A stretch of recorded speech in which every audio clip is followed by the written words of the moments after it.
AC. I can't believe I'm running the AC in the middle of February in North Georgia. It was 20 degrees last week. 20 degrees. Anyway, welcome back to another edition of Toy Talk. I don't know if I'm the host. I wouldn't call myself the host. But it is my car and my camera, so I guess for lack of a better phrase, speaking of the camera, I'm going to shift it over just a little bit so I can get Richard in the shot here a little bit better. Richard, I think you've been on every episode of Toy Talk, yeah. which I'm not mad at. I think it's fine. Because honestly, again, these conversations are conversations that we have in between the driving of our toy hunts. So I was like, why don't I just film them? And we'll just talk toys. Toy Talk, talk toys. I think I call it's Toy Talkin. I've done 5 of them. I don't remember what I call them. Anyway, so it's been a very interesting week in the Gasly household. After years of restraint and fighting it, my wife, for my birthday, it was my birthday last week, gifted me 2 of the 4 Super 7 Teenage Mutant Ninja Turtle Ultimates. She got me Michelangelo and Donatello. And obviously I can't have an incomplete Ninja Turtle collection. So I ended up acquiring a Raphael, and I'm just waiting for a pre-order of the Leonardo Ultimate to get fulfilled on Big Bad Toy Store. Also, Big Bad Toy Store did not sponsor this video. But Big Bad Toy Store, if you're watching, my DMs are open. Richard, you have a slew of Super 7 Ultimates. What is it specifically about the Super 7 Ultimate? And it could be any franchise. It could be Turtles. It could be the Thundercat stuff that they do. It could be some of the upcoming stuff. What is it about the Ultimates that you, as a toy collector, like? So I'll kind of break it down into 2 categories. One of them is the uniqueness in the brands. I mean, we've gotten stuff from Animaniacs, Teenage Mutant Ninja Turtles, to Conan the Barbarian, Arnold Schwarzenegger. I mean, so the range of things that, you know, they have available is definitely a draw for me, because I kind of like those out of left field unique things. I mean, what really kind of reeled me in was whenever they did the Toxie from the Toxic Avengers. That was my first Super 7 figure. I had never really gotten into the reaction line, but that was my tried and true first Super 7 figure. And then what they were doing with Thundercats and kind of making unique in their own, and really trying to kind of encapsulate that look of the cartoon into figure form was also a big thing that also kind of drew my interest. That's the other side of it, is the uniqueness that they do with the look of the figures. Like, especially with the Ninja Turtles, you know, having updated figures for the figures you had as a kid was something I didn't know I needed from the Teenage Mutant Ninja Turtles line. Like, I've collected a lot of Ninja Turtle stuff, and that's what really kind of sucked me in as a collector of not just figures but also Ninja Turtle stuff, because there's that kind of dynamic. You get the weapons painted, but you also get the tree rag from, like, those the solid static color. Yeah, it was like that tannish brown that was in the original release. And so that kind of brings me to what the true appeal is. It's those 2 dynamics put together. So I got really excited when they teased Who Framed Roger Rabbit, and I think that was kind of like a collective in the community, especially in our age group. Mm-hmm. Everybody has wanted a Who Framed Roger Rabbit, and that was only 2 weeks ago. If I like, they had only teased it, but it's been about a week and a half, maybe 2 weeks since they teased it, and then the next day revealed it, right? Exactly. Okay. And that's the thing that I think, you know, everybody's reaction, and just even on YouTube, like in the collector community, was these are the figures we've been waiting for, if they're Ultimates. Now, I'm not bashing them for being reactions, because there are people who collect reactions, but at the same time, I mean, you don't get very many accessories. Like, if they could have done like Jessica Rabbit, Roger Rabbit, and the 3 Weasels, I would have been happy.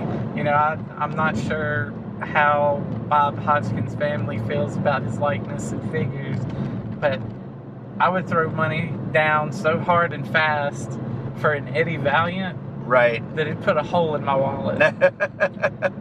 So, I mean, that, and again, you know, just going back to, it's the brands that they're going with, but also, like, their approach to the designs of the figures themselves.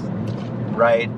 My introduction to Super 7, ironically, was not the Ultimates or the Reaction line. And I'm a little hazy on the details, but I feel like Funko had the Reaction line first. They did. And I don't know if they sold it to Super 7 or if it was Super 7 that was leasing it to Funko. But I remember a while ago that, like, Funko was putting out Reaction figures with, like, horror characters. They did, like, a Michael Myers. I think they did a Sam from Trick or Treat. But my introduction to Super 7 was that they had the Masters of the Universe license, and they were essentially doing the 80s figures. Yes, they were doing the animation. They were doing the animation accurate, but they were built like the actual 80s, like no updated articulation, with the exception of they didn't do the rubber band for the legs. Like, they actually did leg joints. But they didn't have any elbow articulation. And I think once Mattel started doing the Origins collection, or the Motu Origins, Super 7 kind of pulled back on doing these quote-unquote reissues of the original figures. But I had some of those because I was kind of wanting to go back at the time and get some of these Masters of the Universe figures. Obviously, like a lot of other people, I kind of jumped ship and went to the Motu Origins line, which I don't regret. I love those Motu Origins figures. But I had not invested in any of the Ultimates figures mainly because of the price point. You know, at the time, they were about $40. I think they've since gone up to anywhere between $50 to $55 depending on the figure, but the prices of all the toys have gone up lately. If you've been collecting for the last 2 years, I think we've had 2 price hikes at the $20 range that went from 20 to 22 and then 22 to now 24, it looks like, or if the rumors are to be believed. Anyway, so I know that the big thing for a lot of those higher end collectibles, and what I consider a higher end collectible, is anything that's $50 or more. So a lot of these figures were going between 40 and 50 bucks, and I saw the turtles and I'm like, yeah, they're cool. I'm not the biggest Ninja Turtle collector, but something about those, I was like, I like these. But then they started to do the Ultimates for, like, random musicians, like they did Papa Emeritus from Ghost. I think they did King Diamond. But they're also doing Thundercats. They bought the rights to Silverhawks, and so all of these properties that they're acquiring are getting that ultimate, the ultimate treatment. And at face value, the price point is really what kind of scared me away. Because it's 4 figures a wave, so you're in for at least 200 to 220 bucks if you want that entire wave, if that's a thing that you collect, if it's Turtles or if it's Silverhawks or Thundercats, etc., etc. And I was really resisting because I had no doubt that the quality would be good. Because for 50 bucks, I feel like your QC has to be there. There has to be a standard. Right. And I do think that Super 7, you know, after having these 2 figures in hand, the 3, I have everybody except Leonardo now. I'm very, very impressed with the quality of the figure, which has now made me, as of this week, a Super 7 Ultimates convert. Like, I am 100% all about it. I don't know how many I'll be able to buy, because between Marvel Legends and Transformers and Motu and some of the other stuff that I collect, this is going to be a little bit more on the expensive side. But they're doing a lot of stuff that I can't get anywhere else. Like, they're doing the Simpsons figures, and they're doing a bunch of Simpsons Ultimates, in which what I like about the stuff that they're doing Simpsons-wise, I know a lot of people have been complaining that you're not getting any of the main family of the Simpsons. And I'm kind of fine with that because you're getting figures of characters that would not see a figure otherwise. True. So what I told you, whenever they had announced the first wave, like, they're going so obscure with this that if they make a Hank Scorpio Ultimates figure, because it's one of my favorite episodes of The Simpsons, then I'm 100% all in on the Hank Scorpio figure. And what did Wave 2 bring us? Hank Scorpio. Hank Scorpio. So I put my money where my mouth is, and on Big Bad Toy Store, again, not sponsored, but Big Bad, holler at you, boy. But not, I put my money where my mouth is, and I pre-ordered it. And since then, I've kind of been wanting to lean into the Super 7 Ultimates a little bit more. I really want the Animaniacs, the 3 Animaniacs. I can kind of do without the Pinky and the Brain, but I do want Yakko, Wacko, and Dot. And then, blah, blah, blah, blah, blah. I'm going to start that sentence over. Pixel Dan was interviewing the head of Super 7. I forget the gentleman's name, so please forgive me. I'll leave a picture and his name on the screen. Was interviewing him, and apparently at some point, very soon, we are going to get Godzilla Ultimates, which I was kind of upset that I missed out on some of the NECA Godzilla figures, and I think this is going to, but they're going to be a little bit more expensive because they're bigger figures, and I understand that. Like, you're paying for the license, and you're also paying for all the parts that go into that figure. So I'll probably just end up getting a Godzilla. I'll wait for the one Godzilla that I want, which is going to be the 54 Godzilla. But I really think that if Super 7 continues with a lot of, being able to acquire a lot of the properties that they have been, that I will probably have a lot more in my collection. But so not to cut you off, but since I've got my 3 turtles, I'm waiting on my Leonardo. I've also pre-ordered the Bebop. I've pre-ordered the Leatherhead because he was my favorite turtle villain. We're both from the swamp. Yeah. What can I say? And I also pre-ordered Slash because he was also one of my favorite villains. And I'm at least in for all of those.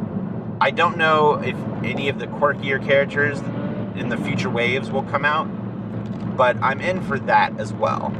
And I'm on the fence on if I want to be all in on the Disney Ultimates. As much of a Disney fan as I am, and I love that Fantasia Mickey Mouse, I want it, but I don't know if I want to jump in on that, because that's just another $50 for...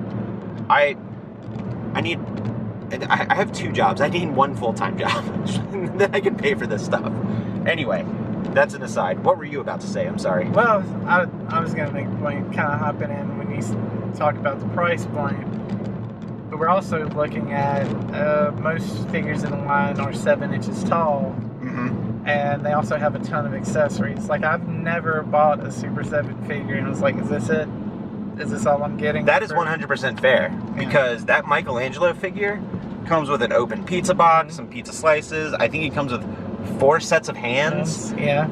2 sets of nunchucks, 1 with the metal chain, which is fantastic. And then the weapons tree. Mm-hmm. And then there's a second head. I'm missing something, but... in the list of what he comes with, I'm missing something, but I don't know, I can't remember offhand unless I'm thinking about the pizza slice in the box. Or was... No, Raphael came with the pizza slice. That's what the extra pizza slice. But so, as far as, Super 7 goes, what are you, what they have out currently? Are you going to focus on just Turtles, or are you going to get anything else? Really, what's kind of guided my collecting with them is things that I've wanted but either weren't ever in action figure, or things that I like to collect, like the Ninja Turtles. I'm all in for it. And one thing I also like about what they're doing is they're following that toy line. So like in in the next couple of waves, we've got characters like Ray Fillet, Yeah. which, you know, if we were thinking on like a mass market retail side of things, that's not a character they would include in their line. Right. Or like, for instance, the Mousers. So I like that they are following that toy line, because I'm hoping that, you know, if they can't get to all of them, Scratch. Yep. Like, that's another one. I would like to have the vintage toy. Am I going to pay the money for the vintage toy? No. So the best next thing I can get is the Super 7 Scratch. So we've really kind of been focusing on like the Ninja Turtle aspect of Super 7, and like I said earlier, I'm not the biggest Ninja Turtle collector, but every once in a while I'll get a little bit of nostalgia for it. So I figured I would like turtle representation in my collection, and I actually, Richard's the big turtle collector out of our friend group, and I had asked him for advice. I asked you last week whenever we were coming home from the toy swap. I want 4 turtles. Do I go toon accurate NECA, or do I go action figure accurate Super 7? Because on paper, the NECA, again, toon accurate, and you can get all 4 of them in one felt swoop for about 120, 130 bucks. So it would have been cheaper, but I think what you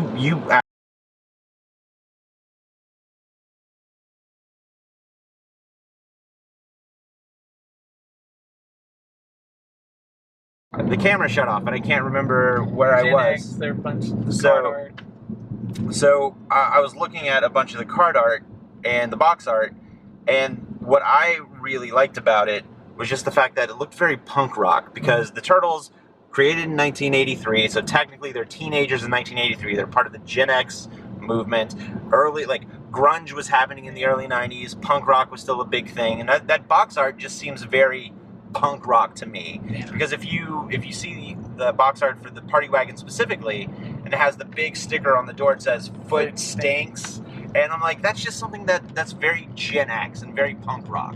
So I think that is why I tend to like a lot of, as an adult, I like a lot of the toy accurate stuff versus the toon accurate stuff, because as a kid you were like, why don't these toys look like the cartoon? And that bugged me as a kid, but now as an adult I've done a complete 180. Right. So I'm hoping that as Super 7 goes further and digs further into the Turtleverse, as it is, or if you will, that we'll get a lot of those really more quirky, and they've already done it. Like, they've already done the Mutagen Man, the Ray Fillet, the surfboard Michelangelo. So, and then they're coming out with the Samurai Leo, which I had that original toy. It looks so good. It does look good. I mean, that again, I'm right there with you. That was one of my favorite Turtles when I was a kid, and to have like an updated version of it. I also, you know, I've said this in past Toy Talkins. You know, they have a lot of licenses for musicians to do Ultimates. Like, I would love, like, if they did an Ultimate Prince figure. Oh, yes. If they did an Ultimate John Lennon figure, I would be super into that. Lemmy from Motorhead with his Rickenbacker. Man, that would be fantastic. Wouldn't it be really funny if he came with those really short cut off denim shorts? Rainbow Room Daisy Dukes. But he's still wearing his cowboy boots. Oh man. As of this week, and this has kind of been the theme of our group text lately, was just Ultimates and the, you know, what Super 7 will give for us or get for us in the future. But I took the plunge. I'm now an Super 7 Ultimates collector. This guy also enabled me, but it's a good enable, right? I pointed you in the direction of where you should put your money, right, and where you would get the most enjoyment out right. of it. Because if I have any questions about toys, this is the guy I'm asking. This is my go-to guy right here. Get yourselves a Richard. But is there anything you wanted to add to the Super 7 conversation? Well, and I'll just kind of throw this in, like what I decide on collecting toys is things that I would like and to see in figure form, and I think Super 7 has filled a lot of those check boxes for me. That's why I've been so consistent of a customer with them when it's come with Ultimates. I was like, where else am I gonna get a Papa Emeritus figure? That is a pretty cool like as soon as I saw that was an instant pre-order. So like Super 7, if you're in the YouTube verse and you're looking around for ideas, please, for the love of God, make a Purple Rain print. I would throw so much. You know what? I'm gonna throw a curveball. Don't do Purple Rain prints, because that's the obvious one, right? Do prints from the Raspberry Beret music video, where he's in the suit that's light blue with the clouds printed on it. Yep. That would be a good one. I feel like I've mentioned Prince in just about every. Yeah, I'm a huge Prince fan. I love Prince. We all are, and that's the thing is, like, we've never had, like, I mean, Kiss has had their figures and dolls. Michael Jackson has had his figures and dolls. Hey, where's our Prince? I would throw good money at a new Michael Jackson figure, especially a Smooth Criminal. Yeah, I'm watching one on eBay right now, and I can't decide if I want to pull the trigger. Yeah, pull the trigger on it. Which brand is it? I think it's the Figuarts one. Yeah, that's a really where good he one. came with a replaceable torso. Yeah. So you can have him do the arms up. And the lean. Yeah. Like their Freddie Mercury was amazing. I got to mess with one. Oh yeah? Yeah. When they came out, and like I was thoroughly impressed. I never thought I would have like, I mean, I got the McFarlane musician figures, but I just didn't think I would have like an actual like full on articulated representation of like Freddie Mercury or Michael Jackson or Mike Tyson. All right, my friends. Well, we are at our next stop for our toy hunt for the day. So that means it's the end of the Toy Talk video. Richard, thank you so much for being on Toy Talkin again.